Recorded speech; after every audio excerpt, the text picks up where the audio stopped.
Good afternoon. I'm Anuj Mehrotra. I'm the Dean of the George Washington University School of Business, and I am delighted to welcome you to this session in the George Talks Business Series. Now, before I introduce today's guest, let me introduce our moderator, Dr. Anna Maria Lusardi, University Professor of Economics and Accountancy at the GW University School of Business. Now, Professor Lusardi is the founder and academic director of GWSB's Global Financial Literacy Excellence Center. Her research focuses on financial literacy and financial education, a field where she has done pioneering work. Professor Lusardi is also an expert on savings and pension and has published many papers on retirement planning, retirement savings, and debt management among older households. She is a recipient of numerous research and other awards, and in 2019, she was included in the Forbes list of the 100 successful women in Italy.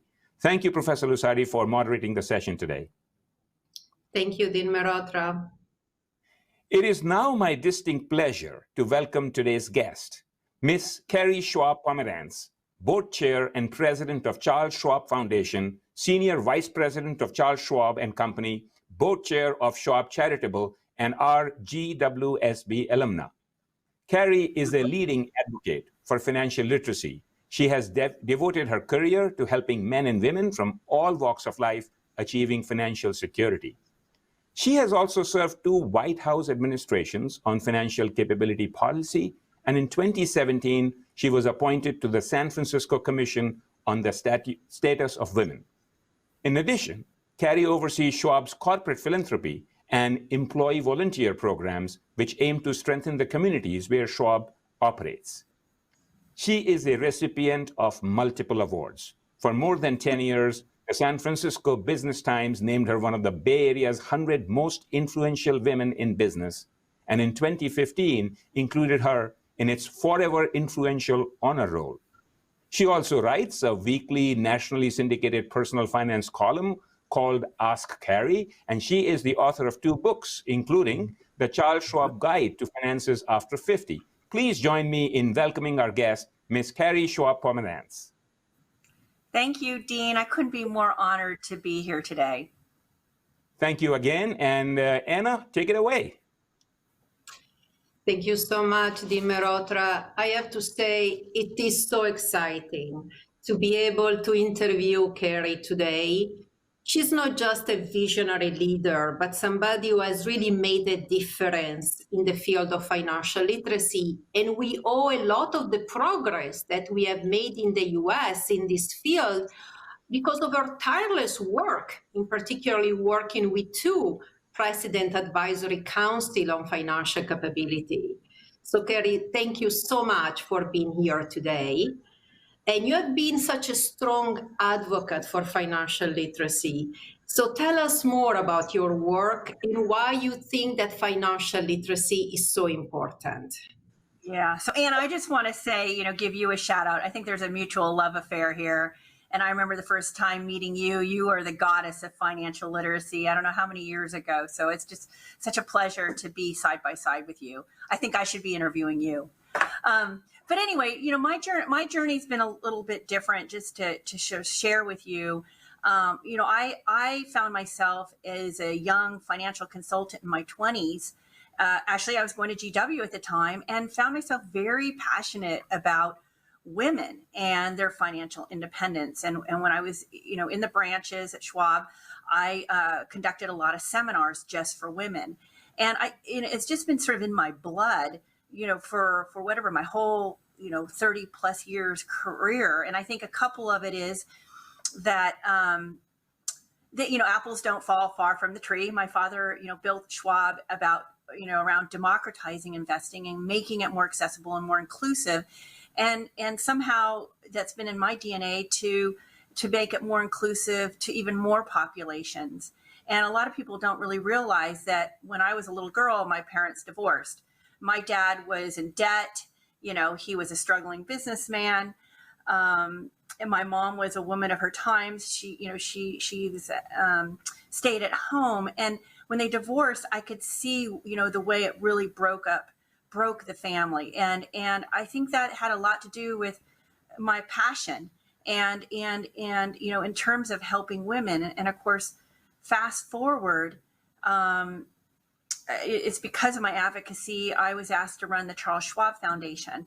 And so for 20 years, I've been running or building programs for underserved populations. And when I mean underserved, I don't mean necessarily poor or, whatever. What I mean are underserved by our industry, for women, for working poor over 50, for children through Boys and Girls Club. And what I have found through my work, and by the way, our clients, mass affluent. And what I have found is that the lack of financial literacy cuts across Americans from all walks of life. It is blind to socioeconomic status, to, ethnicity, to gender, and so forth. And, Anna, you and I, we both study the statistics. You create the statistics. And, what is it? 80% of Americans work or live paycheck to paycheck, or Americans over 55 or 30% have no retirement. I mean, the statistics go on, and you can look them up. And so we're so ill prepared. And I have an interesting story. I try not to expose people, but it's just to show that it happens. It's everybody's problem. I was introduced to a woman.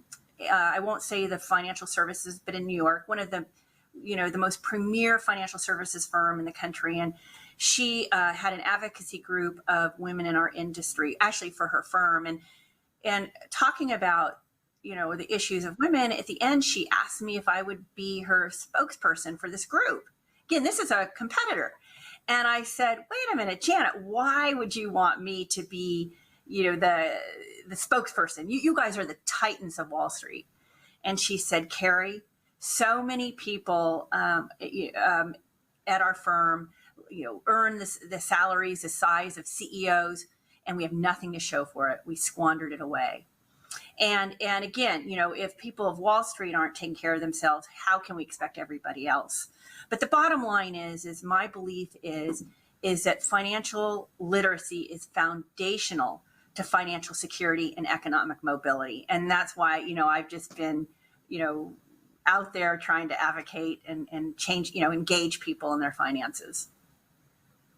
I want to continue on this point, Carrie, because the crisis has unveiled large differences, and in particular with regard to women, because I want to continue what you have mentioned. Can you talk more about the importance of financial literacy to women, and perhaps what should we say to our daughters? Yeah, so I've seen a lot of advancement with women, in the 30 years I've been around, right, in terms of advanced degrees, politics and so forth. But when it comes to money, we're just still behind. And as we all know, we hear this all the time, the structural issues that women face. We earn a lot less than men. We tend to go in and out of the workforce to care for an elderly parent or a child. So, we miss out on earnings. We live longer. And then our retirement or our Social Security is less. So we have more years of retirement to save for with less money. And so that's why it's so important for women to, right out of the gate, become, educated and disciplined about saving and investing for their future. Now, recently, my team and I just conducted a survey among young adults, 16 to 25 years old. And what we found is that these young women were doing all the right things. In fact, more than the young men. They were more likely to have second jobs. They were more likely to save more. But the young men, twice as many, had investment accounts as girls. And so we're missing out on the opportunity to build wealth. And again, studying this for years and years, it hasn't changed much. And parents are still talking to their daughters differently than their sons. With their sons, they talk about the more complicated subjects, important subjects, estate planning, debt management, investing. With our daughters, we talk about savings, budgeting, and household expenditures, which are really important. But if we're going to create more equality, gender equality, if we're going to create more opportunity and security for women, or we've got to start talking to our children the same. We've got to, give our daughters the confidence to not only save, but to invest in their future, for a lifetime. So that's what parents can do, is start talking to their kids as early as possible, but also make sure that they're bringing their daughters along. That's so important, what you have said. And I want to talk about another group that the crisis has unveiled these differences across race and ethnicity. Yeah. Do you think that financial literacy can even address inequality and in, for example, saving a wealth across race and ethnicity? Yeah, absolutely. And this is something that my team and I have been working on for a number of years. And my belief is that the lack of financial literacy is a social justice issue. It's lack of knowledge, it's lack of access. And so in our most recent survey, we asked Americans across the country about, did they agree that the lack of financial literacy contributes to today's social issues? And do you know, 90% said yes. And the social issues that that we asked them about was gender inequality, economic mobility, workforce readiness, even domestic violence. A lot of people don't, realize that. And so there is a correlation to financial literacy and more financial security, no matter how much you make. And let me just give you a couple of examples to bring it to home. FICO scores, our credit scores get in the way of opportunity for us. What a lot of people don't realize is that employers look at your credit score before they'll consider hiring you. Now, it's certain employers, right, in certain kind of industries.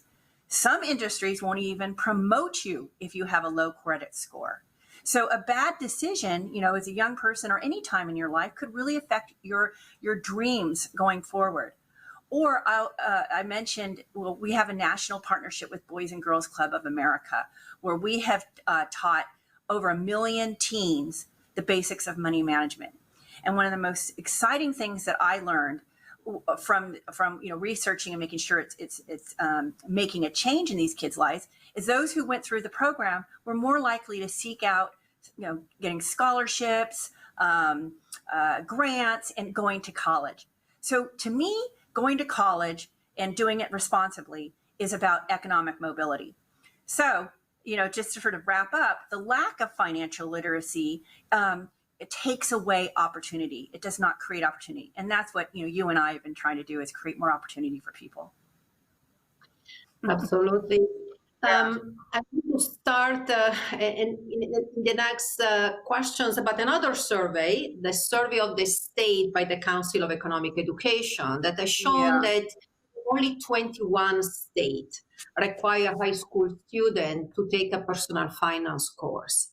And so I think the school can be another equalizer, in addition to what parents can teach to their kids. And perhaps, we should have financial literacy in other places. I know that you have done so much in this area, but can you tell us more about, the role of financial literacy in school and in other places as well? Yeah. So, my belief is that we've got to bring every institution in America to the fold. Families, we talked about families. We talked about, being on the President's Advisory Council, the federal government, the local governments, the schools, workplace as well. Everybody needs to come forward. But like you mentioned, having it in schools is another, is an equalizer, right?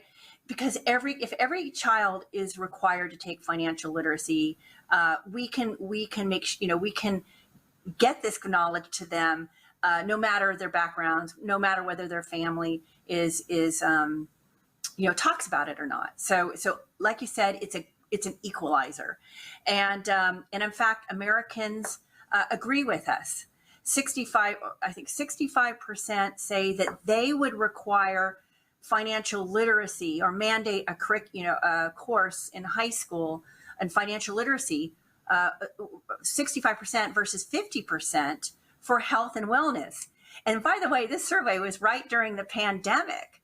And so you would think they would think health and wellness was more important, but no, financial literacy.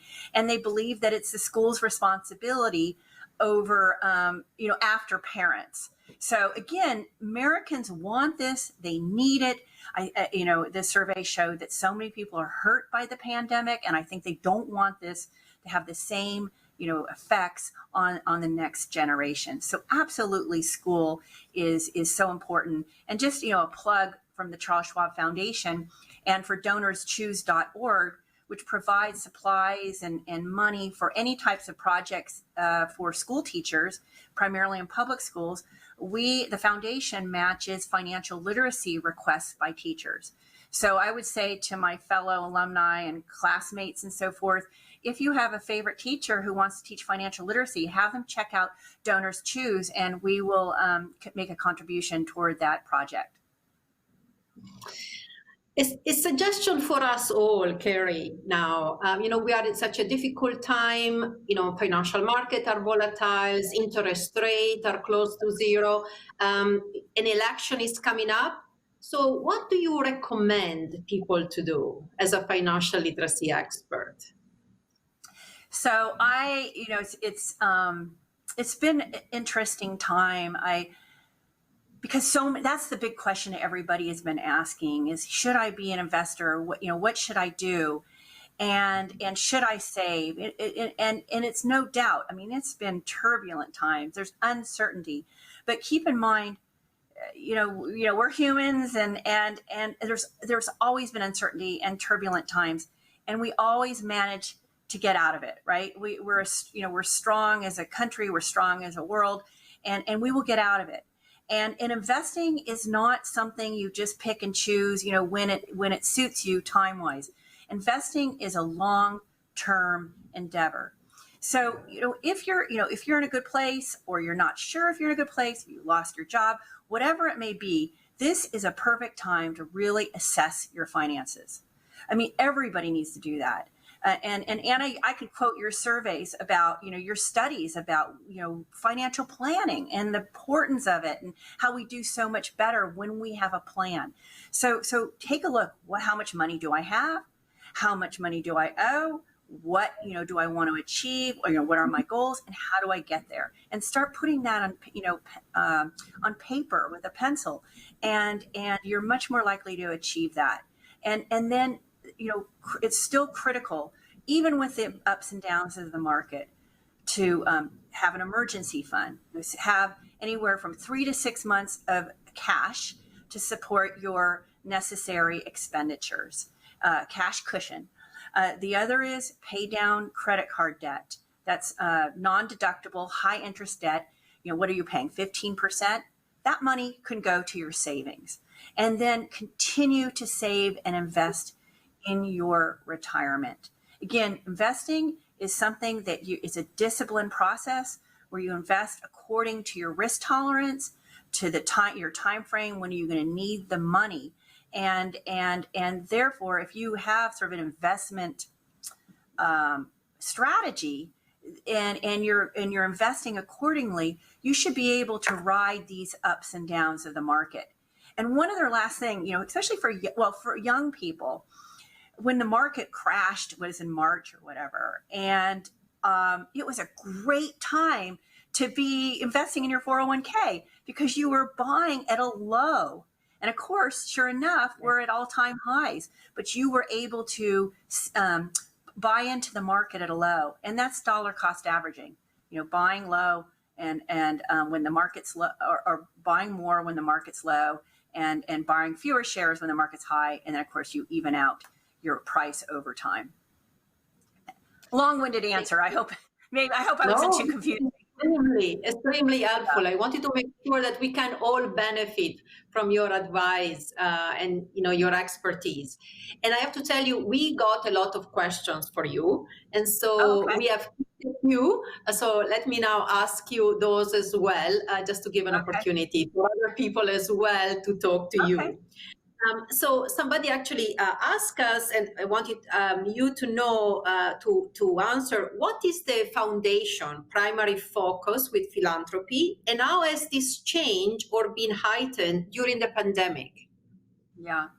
So as you can gather, the foundation has been focused on financial literacy. And the reason we focus on financial literacy is because we know as a company, we can bring more to the table than just money. We can bring our expertise. We can bring our 20,000 employees to volunteer. So we can have a greater impact in society with financial literacy.